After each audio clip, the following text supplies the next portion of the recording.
kabar? Senang sekali berjumpa kembali dengan saya Winona dalam No Show Live pada kesempatan sore hari ini. Nah, good people, seperti kita ketahui bahwa setiap tanggal 5 Juni kita peringati sebagai Hari Lingkungan Hidup Sedunia.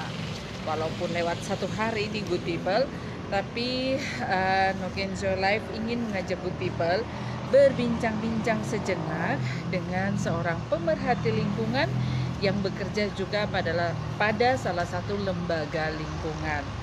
Dan beliau juga dulu pernah bergiat di Yayasan Wasur Lestari yang mengambil proyek kegiatannya itu di dalam kawasan Taman Nasional Wasur. Nah, saya ingin langsung saja bertemu dengan beliau nih. Good people, pasti good people juga tidak asing lagi dengan sosok yang satu ini, yaitu siapa dia? Mari ikuti. Selamat sore Ibu, apa kabar? Salam kopi. Salam kopi. Iya. Jadi Apa kabar lagi ini? Bersihkan bunga yang kuning-kuning. Lagi bersih. Oh iya. Iya, good people. Seperti tadi yang saya sampaikan ya, beliau adalah figur seorang pemerhati lingkungan, Ibu Paskalina Rahawarin, atau yang biasa disapa dengan nama panggilan akrab yaitu Ibu Lingke Rahawarin. Tidak asing lagi nih untuk masyarakat Merauke sosok ibu yang satu ini ya. Kalau kita bicara tentang tumbuhan dan hewan-hewan pasti teringat ibu ini ikonik banget nih kalau untuk gitu lingkungan ya. Wow, siapa lagi ya? Oke, ibu ini pencinta tanaman juga ya ternyata. Iya, kalau di rumah pulang kantor ya, dan senang ini tanam-tanam bunga. Iya. Ini kemarin kurang siram kali.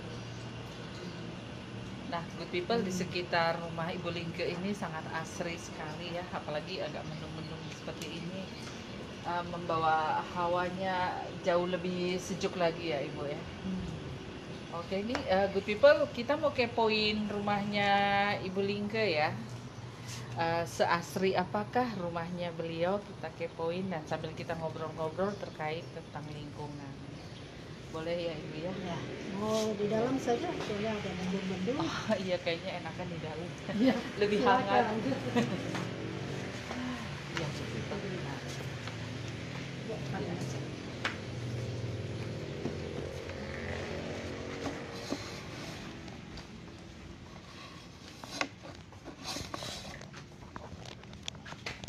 nah, people, namanya aktivis lingkungan pasti rumahnya sangat asri sekali ya.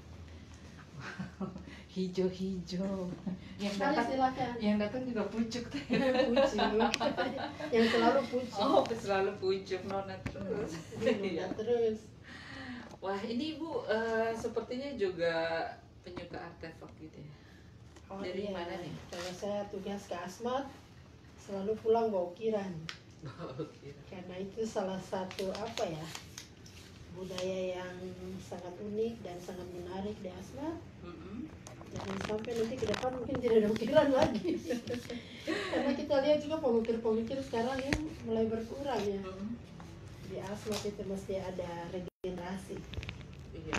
Kalau menurut Ibu ya, kalau dia kebetulan Ibu juga nampaknya sangat mencintai, boleh dibilang sesuatu yang berbau lingkungan seperti ini ya. Mungkin kita ngobrol-ngobrol dulu nih terkait Hari Lingkungan Hidup sedunia setiap tanggal 5 Juni ya Bu ya. Walaupun lebih sehari sekarang tanggal 6, tapi saya pikir kalau isu lingkungan dibahas itu sesuatu yang sangat menarik sekali. Iya. Terkait lingkungan hidup gitu. Siapa sih yang tidak kenal dengan Ibu Lingke Rahawarin? Sosok yang selalu berjuang untuk lingkungan hidup. Nah, untuk kita di Merauke Ibu ya, perubahan besar yang terjadi karena dampak dari pembangunan, pembukaan lahan dan sebagainya. Nah, ini kira-kira dari perubahan waktu demi waktu, kemudian pasti juga terjadi pergeseran sikap manusia juga ya terhadap lingkungan seperti itu. kira-kira hal-hal mana yang memang harus menjadi perhatian kita semua ya Bu ya, dan kita juga harus serius gitu untuk memperhatikan lingkungan kita gitu, supaya kedepannya ini tidak menjadi satu masalah besar buat kita semua yang hidup dan tinggal terutama di Kabupaten Merauke yang kita cintai. Iya. Kalau bicara lingkungan itu orang bilang bicara lingkungan itu harus bicara holistik. Holistik artinya harus bicara menyeluruh. Itu karena lingkungan ini bukan tanggung jawab pihak-pihak tertentu saja, orang-orang tertentu saja, tetapi tanggung jawab bersama. Nah, kalau salah satu saja yang mengupayakan dan lain tidak mendukung, itu juga tidak ada artinya, tidak berguna, dan tidak akan ada perbaikan. Nanti tinggal lain perbaiki, lain merusak, kayak begitu. Sehingga holistik artinya semua unsur, semua orang mesti terlibat, saling mendukung, saling menolong satu sama lain, karena kita hanya punya satu bumi. Kita tidak punya banyak bumi nih, kalau sini tidak ada pilihan lain ya. Tapi kita hanya punya satu bumi, bumi kita, tanggung jawab kita bersama.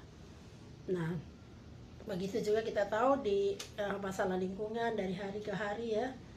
Dulu biasa orang bilang identik lingkungan hanya identik dengan hutan begitu, tapi bukan hanya hutan sebenarnya.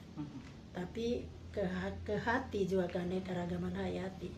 Seperti tema Hari Lingkungan Hidup tahun ini ya. Time for nature ya. Waktu untuk alam dan fokus ke hati atau biodiversity, kembali ke keanekaragaman hayati.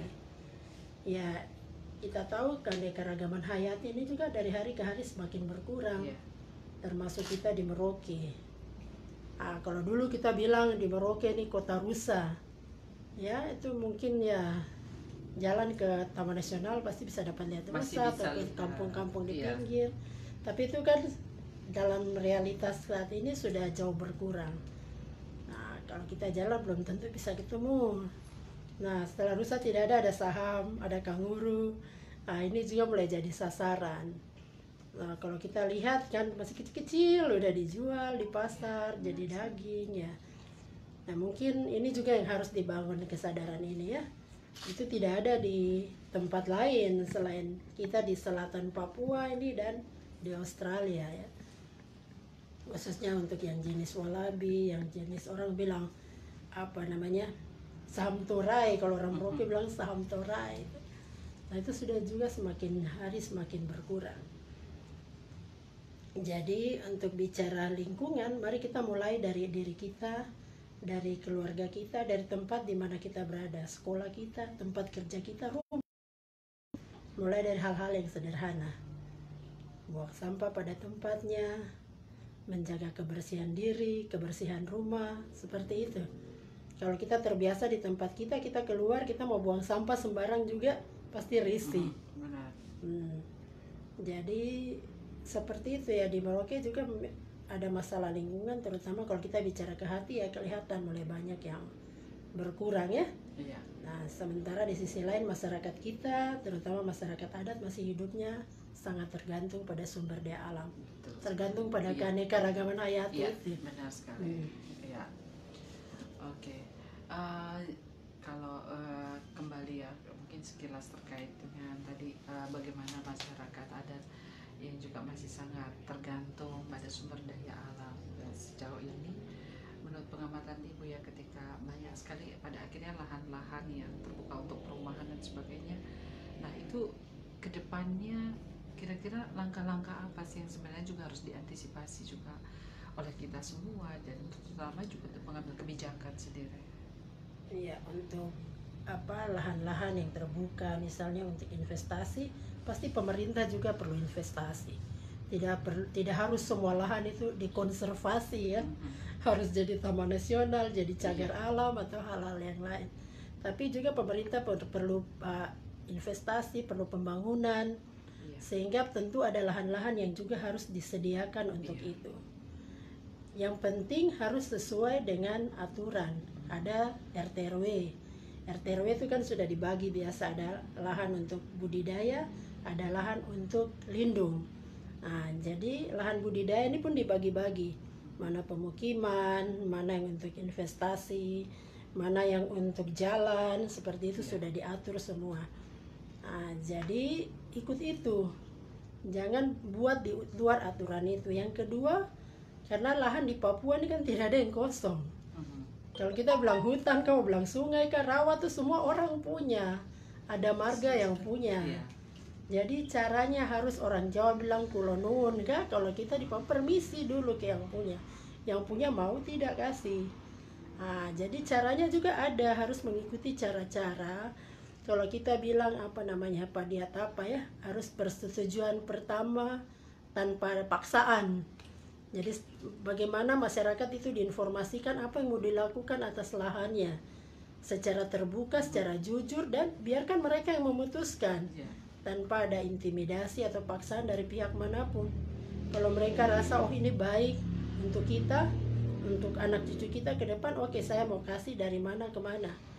Nah ini juga termasuk luasan. Mhm. Yang saya lihat di masyarakat kadang belum begitu memahami nih luas tanah saya ini dari mana sampai Iya. mana. Kalau kita bilang 1000 hektar itu dari mana ke mana. Jangan sampai kita sudah tanda tangan 1000 hektar atau malah 100.000 hektar padahal sudah lewat ke sebelah ke marga lain punya. Akhirnya itu ada konflik lagi di antara Iya. masyarakat. Iya. Bagaimana mau hidup tenang. Nah, jadi cara-cara seperti ini yang padiatapa ini baiknya kalau menjadi satu kebijakan di level kabupaten, di provinsi, sehingga ini juga diikuti. Bagaimana bernegosiasi, bagaimana berdiskusi secara terbuka dengan masyarakat adat di awal sebelum kegiatan tuh berjalan, bukan sudah berjalan baru mau diskusi terus lain stop sana stop sini. Tapi dari awal, dari rencana tuh masyarakat sudah diajak diskusi dan mereka setuju atau tidak boleh dipaksa. Jadi kasih tahu dampak buruknya, dampak baiknya apa dari kegiatan ini, dampak buruknya apa. Sosialisasi yang iya, jadi bukan sosialisasi yang satu pihak saja yang bicara, sekali. tapi ada diskusi, ya timbal balik antara pemerintah, antara masyarakat juga orang yang mau menggunakan lahan. Kalau pemerintah untuk kegiatan apa, kalau ada investor berarti ada perusahaan yang juga terlibat di situ. Nah itu harus setara diskusinya. Konsep-konsep pemetaan partisipatif ya, seperti mungkin dulu pernah dilakukan, ya pernah ada Yayasan Waso Lestari pernah bergiat dalam kawasan Taman Nasional seperti itu, melakukan pendampingan terhadap masyarakat adat. Itu sebenarnya juga menjadi sesuatu yang akhir-akhir ini kan kalau LSM banyak mulai melakukan. Sejak beberapa tahun terakhir sudah melakukan pemetaan partisipatif. Nah, termasuk kami juga itu pemetaannya kalau kita bilang HCV ya, High Conservation Value Forest atau HCVA Value Area. Jadi area yang bernilai konservasi tinggi. Kalau kita dulu bilang forest orang pikir hutan saja, tapi area tuh mau rawa juga penting. Ada savana atau padang rumput juga penting seperti itu. Nah, itu kan ada 6 poin. Nah, jadi ada poin yang ke-56 ini sebenarnya tentang pentingnya nilai-nilai sosial budaya masyarakat. Itu juga penting sehingga pendekatan yang ke-56 ini dilakukan dengan cara pemetaan partisipatif untuk masyarakat. Apa yang dipetakan? Kalau kami itu tempat-tempat penting menurut masyarakat adat. Tempat penting apa sih yang dipetakan? Oh, ada masyarakat punya tempat-tempat sakral, ada tempat-tempat untuk mencari sumber kehidupan sehari-hari, untuk berburu, untuk mencari makan, mencari hasil hutan, dusun sagu, sumber air bersih, seperti itu. Nah, itu tempat pentingnya masyarakat yang sumber kehidupan mereka sehari-hari. Dan ini harus dijaga oleh mereka dan juga kita. Supaya terjaga, pemetaan itu dilakukan, diusulkan masuk juga ke aturan pemerintah dalam tata ruang. Sehingga ini tempat ini di sini ada tempat pentingnya masyarakat marin di satu Kabupaten Merauke. Ini kan dulu kita sudah buat dan sudah masuk ke peta ini ya, tempat-tempat penting masyarakat adat marin di RT RW Kabupaten Merauke, sehingga waktu itu Merauke sempat jadi juara 3 secara nasional ya RT RW-nya karena ada aspek ini. Nah, tinggal bagaimana ini dimonitor dan dijalankan sehingga tempat-tempat penting itu memang terjaga dan bermanfaat untuk masyarakat. Karena kita tahu bahwa masyarakat kita memang hidupnya masih tergantung dari alam. Kalau masyarakat adat yang sudah jadi pegawai ya mungkin tergantung dari apa yang diterima, ada gajinya setiap bulan. Tapi yang di kampung-kampung sangat tergantung dari alam. Jadi kalau itu rusak atau semua diinvestasikan, terus di mana lagi mencari? Jadi kalau bilang berkebun, masyarakat kan masih berkebun skala kecil saja di halaman rumah, tapi lebih banyak masih mengambil dari alam. Iya, baik. Nah, terkait saat ini di seluruh dunia dan bahkan kita sampai di Papua dan terlebih lagi kita di Merauke, dampak dari pandemi COVID-19 ini ada positifnya juga mungkin terkait lingkungan ya.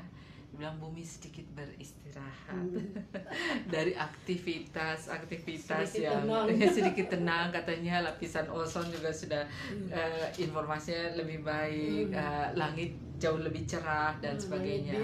Langit biru ya. Kalau Papua mungkin bosan lihat biru. langit biru. Ya, Kalau Jakarta harus ya, cari langit tapi kalau biru. bisa itu dijaga terus ya. Nah, dari plus minus dari dampak COVID ya. Nah, menurut Ibu ini bagaimana nih secara?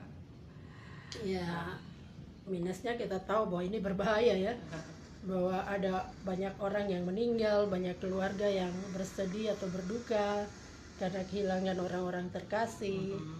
Banyak keluarga juga yang mungkin kehilangan orang-orang yang menjadi tulang punggung keluarga ya. Seperti itu. Dan apalagi kalau itu sampai ke kita di Papua yang fasilitas sangat terbatas. Betul. Wah, ini sangat berbahaya sekali. Kemudian virus ini kan kita bukan hanya di Papua atau di Indonesia, tapi di dunia. Yang orang mau bilang negara-negara yang maju dan sudah punya cara hidup yang cukup disiplin, itu saja bisa kena sampai begitu banyaknya. Apalagi kalau kita yang berdisiplin itu masih disuruh-suruh, masih belajar ya. Mungkin ya berapa tahun ke depan mungkin disiplin itu juga bisa diterapkan di Indonesia. Jadi tetapi terlepas dari sesuatu yang menakutkan ya, ada hal-hal baik yang sebenarnya kita bisa mulai merefleksi diri gitu.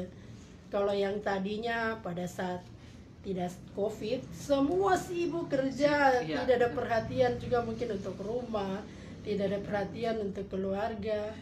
Mungkin pergi, biasa kalau saya di Jayapura itu bilang pergi tetangga masih tidur, pulang tetangga sudah tidur gitu. Betul. Jadi ya mungkin keluarga lah begitu, pergi anak masih tidur, pulang anak sudah tidur. Nah juga kita mungkin tidak selalu kita menomorduakan Tuhan. Iya, benar Ya sekali. berdoa seadanya, kalau sempat, kalau tidak ya sudah, kan ada sibuk. Seperti itu, ada alasan. Tetapi dalam situasi ini kita benar-benar diajar untuk bagaimana mendekatkan diri ke Tuhan, bagaimana dekat dengan keluarga, belajar bersih dari hal-hal yang sebenarnya sangat sederhana, cuci tangan, pakai masker. Ya, mungkin dulu kalau kita ke lapangan berpakai masker karena debu ya, kalau tidak tutup dengan baju saja. Tapi ya sekarang hal-hal seperti itu diajarkan, bagaimana juga saling membantu di antara masyarakat yang lebih membantu yang kurang, seperti itu. Dan ya ini menjadi refleksi, benar-benar refleksi bahwa segala sesuatu kadang-kadang malah tidak bisa lagi kita mengandalkan logika berpikir gitu. Kalau mau bilang negara yang dingin saja kena, loh yang panas juga sudah kena, yang disiplin, yang bersih saja kena, apalagi kita yang lain. Jadi ya ini mungkin saatnya juga Tuhan menegur kita untuk supaya perhatian kepada sesama, tapi juga perhatian kepada alam. Kenapa alam? Ya sekarang orang bilang belum ada obat ini untuk corona. Nah, siapa tahu tadi kita bilang tema hari lingkungan ini ke hati tuh, keanekaragaman hayati. Siapa tahu di antara keanekaragaman hayati ini ada obat di situ. Jadi sebelum semuanya hilang, jangan sampai hilang. Nah, peneliti mari teliti supaya ada obat yang bisa disiapkan untuk itu. Nah kemarin saya dengar-dengar minyak eukaliptus ya, wah ini minyak kayu putih, ya. minyak kayu putih dari wasur bisa Dan laris wasur nih. punya potensi minyak kayu Ya, putih itu wasur ya. punya potensi minyak kayu putih yang kadar siniolnya lebih dari Iya. 60%. Jadi itu dalam situasi ini semua perlu seimbang. Jadi kita bicara apa namanya pembangunan berkelanjutan, pembangunan di mana memperhatikan semua aspek, aspek sosial, aspek ekonomi dan aspek ekologi harus berjalan berimbang antara satu dengan yang lain. Karena semua ini saling terkait, tidak bisa satu lebih berat, satu lebih ini kurang mendapat perhatian seperti itu. Nah, sama juga dengan situasi saat ini, Tuhan menegur supaya semuanya kembali berimbang. Perhatian terhadap sesama, perhatian terhadap Tuhan, dan perhatian terhadap alam, itu juga harus seimbang. Karena dari alam kita akan mendapat obat-obat untuk memulihkan. Seperti itu, mau dari mana lagi? Oke, Ibu, masih rindu suasana hutan juga? Oh, selalu. Masih sama sih ke lapangan juga, masih ke kampung-kampung juga. Iya. Di mana-mana masih ke pedalaman Timika sana. Iya. Iya. Menurut Ibu masih sangat pentingkah pendidikan lingkungan yang harus diterapkan juga kepada anak-anak kita? Masih. Sejak balita mereka. Jadi pendidikan lingkungan ya tidak penting untuk anak-anak, tapi pada semua level, tentu dengan cara yang berbeda-beda. Pendidikan lingkungan ya melalui sekolah, mungkin ada modul khusus, tapi juga ke anak remaja mungkin melalui pramuka, pencinta alam, ada modulnya, tapi juga ke pejabat-pejabat pengambil kebijakan, bahwa ini hal-hal ini yang harus mendapat perhatian, yang ini dilakukan supaya dampak lingkungan seminimal mungkin bisa ditekan. Sehingga ada banyak aturan, misalnya kalau mau melakukan RT/RW satu kabupaten atau provinsi harus ada KLHS-nya seperti itu. Kajian lingkungan hidup strategis, sehingga aspek-aspek lingkungan dimasukkan juga di dalam RT/RW dan itu harus disusun bersamaan. Jadi sekarang makin lebih ada perhatian pemerintah untuk bagaimana supaya unsur-unsur lingkungan ini benar-benar mendapat perhatian dan masuk dalam kebijakan-kebijakan. Jadi kalau dulu mungkin KLHS-nya susun sendiri, RT/RW-nya sendiri, sekarang harus bersamaan. Jadi pada saat susun KLHS harus susun juga RT/RW dan harus ada terintegrasi. Nanti ditanya tuh mana dokumen KLHS, mana RT/RW, mana hasil integrasinya di dalam dokumen itu RT/RW-nya. Sehingga aspek lingkungan juga sudah tergambarkan di dalam situ. Luar biasa nih kalau jadi berbagi ilmu pengetahuannya dengan teman-teman mahasiswa pasti menarik sekali nih Ibu. Ya. Mudah-mudahan COVID cepat selesai ya. COVID cepat selesai. Tapi ya juga banyak satu hal lainnya, banyak yang kita juga belajar efisien ya. Iya, benar semua sekali. rapat online. Tidak bisa kemana-kemana karena lockdown. Iya, benar sekali. Nah, itu lagi itu juga ya menghemat ya, mengeluarkan banyak emisi, dan selama berapa bulan hampir tidak ada kan. Iya. Ya. Mungkin dari sisi kayak mungkin sumber daya listrik juga ya, bisa berkurang juga betul, ya. untuk perbaikan lingkungan ini masanya. Iya. Jadi itu tadi. Seperti bumi sedang rehat sejenak dulu nih. Dan sedang direstorasi kembali. Iya, benar sekali.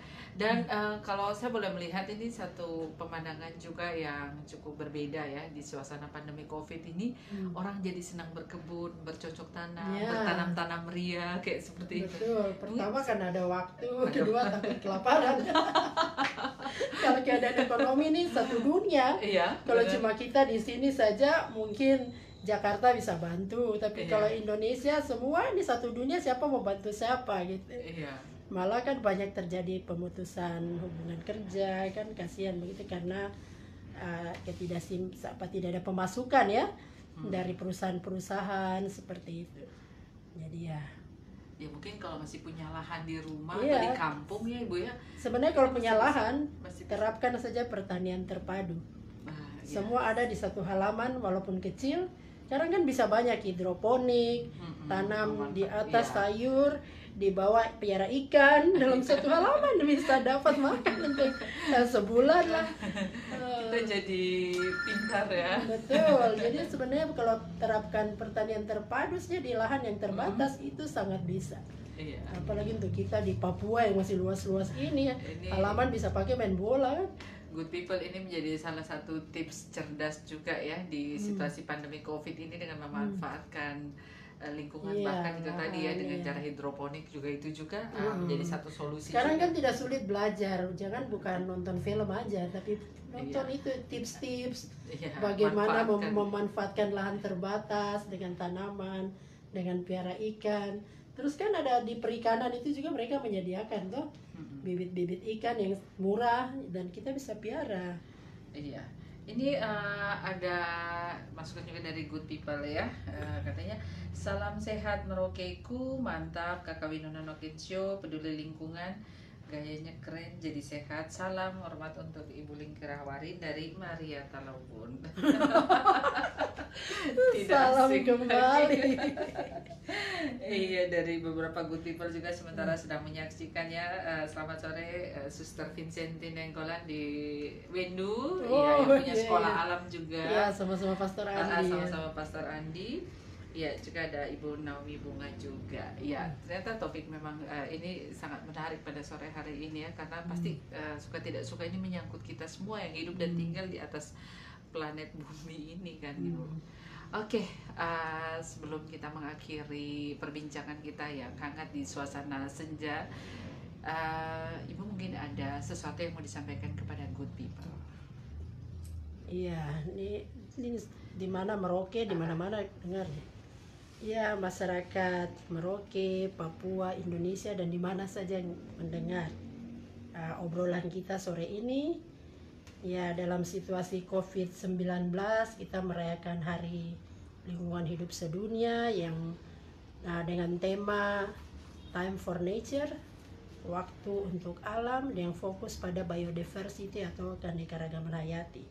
Mari kita menaruh perhatian untuk melindungi keanekaragaman hayati yang ada di sekitar kita, di hutan-hutan, di rawa-rawa, di sungai, atau di gunung, di mana saja kita berada. Kita jaga ini untuk anak cucu kita di masa depan. Jadi kita tinggalkan sesuatu yang baik untuk mereka, jangan tinggalkan yang kurang baik. Tinggalkan yang baik sehingga saat kita tidak ada lagi di sini, mereka tahu, oh, oma opa saya sudah tinggalkan sesuatu yang baik. Kita jaga, kita ikuti apa yang sudah ada dalam aturan-aturan, ada himbauan-himbauan, itu kita jaga. Jangan orang selalu bisa, dilarang, bukan. Dilarang bukan untuk tidak boleh digunakan, tapi digunakan dengan cara-cara yang bijaksana sehingga cukup untuk kita yang ada sekarang ini gunakan, tapi juga cukup untuk kita punya anak cucu di masa depan. Di situasi COVID tetap tenang, tidak usah panik, manfaatkan halaman rumah untuk membantu kehidupan keluarga kita sehari-hari.